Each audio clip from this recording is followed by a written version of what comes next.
Hello and welcome to my channel, Bevvy with Beth. I'm Beth, and here on this channel I talk all about polycystic ovarian syndrome, the symptoms, how to cope with them, and how they affect me in my everyday life. So if that sounds like something you'd be interested in, don't forget to hit the subscribe button down below to catch my videos every single week. And today I've actually got a PCOS life hack to share with you. It's not something that I've really done in the past, though I've shared like hints and tips and that kind of thing. But this is actually something that I did a lot of research on, I've done experiments on with myself, and outside of the keto diet, this is the one thing that I've found that has made quite major differences in my life and in my PCOS symptoms. So I'm just going to dive into quite specifically this one thing, how I arrived at this one thing, kind of explain how it's affecting me right now overall.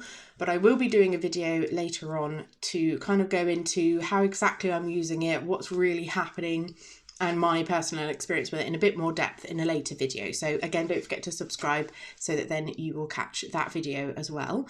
So first of all, how did I get here? So one of the things I've really been trying to do recently is regulate my cycle.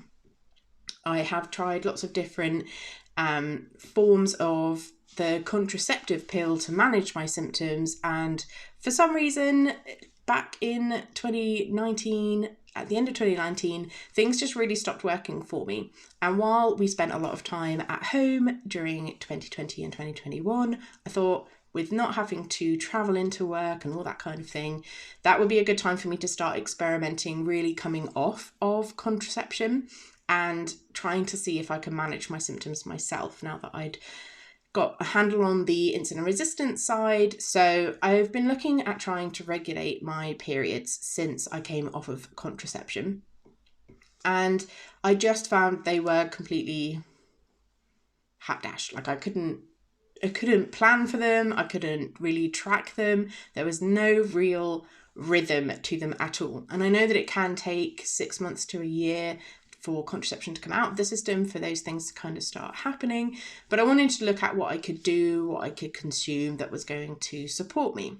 And one of the things that kept coming up, particularly on Instagram, was seed cycling, and how people had found that by eating specific seeds at specific times, that it really helped to actually regulate their menstrual cycle. So I started looking into it, and the problem that I found was massive inconsistencies, where there were people who were qualified in either nutrition or in feminine care, or were managing their own PCOS symptoms and were talking about what had worked for them. And there just was no consistency in when you were eating which seeds and how much, and like it was impossible for me. What I was really looking to do was to make a video, right? To try this out for myself and be like, yeah, I've found this thing and it really works for me too, and this is how I use it. But I couldn't even start doing seed cycling because there was such inconsistencies with which seeds I should be eating when. And, you know, the whole point of cycling is, you know, the 28-day cycle. That's what we're aiming for, is to have 28-day cycle. Though, of course, that can vary, you know, can go up to, I think it's 32, 28 to 32. It's like a perfectly reasonable length of time for your cycle. People were consuming the same seeds on opposite sides of the cycle. So that's why it didn't make sense to me. Like, I don't mind if there's like, oh, you eat these seeds. Oh, no, you should eat these seeds. But the seeds that work at specific times in the cycle need to work at the same time in that cycle across all those boards. And so the biggest one for me was pumpkin seeds. People would eat pumpkin seeds whenever the heck they liked. And it was like, some people were like, you eat it before your period. Some people were like, you eat it during your period. Some people were like, you gotta eat it after your period. And I couldn't get it to make sense. So I just started to look, because everybody who has tried seed cycling has said it worked wonders for me. So I was like, there must be something, right? There's something in these seeds. And of course, the main thing is fat content. And I get that. But I don't have to worry about my fat content because I eat at least a low carb, if not sometimes a fully keto diet. So, you know, I'm eating the avocados, I'm consuming the butter, I use coconut oil all the time. Like, I don't have to worry about my fat content. So that side of the seed eating wasn't really going to help me. So I looked at what was in these seeds and what vitamins and minerals were in the seeds that would correlate to what we need during our cycle. And what I found was the vitamin B6. And so when I then looked into B6, what it's used for, and when our body is going to require more or less of it within the cycle, if that's what was, as it appeared, that's what was making things work, I discovered that B6 is a progesterone booster. So it does things like aid you in your sleep, helps you produce progesterone for a thicker lining, and of course then you could trigger a drop in progesterone by not taking B6, which would then encourage a menstruation. So that made complete sense to me, that people were eating B6 rich foods that was encouraging their progesterone production.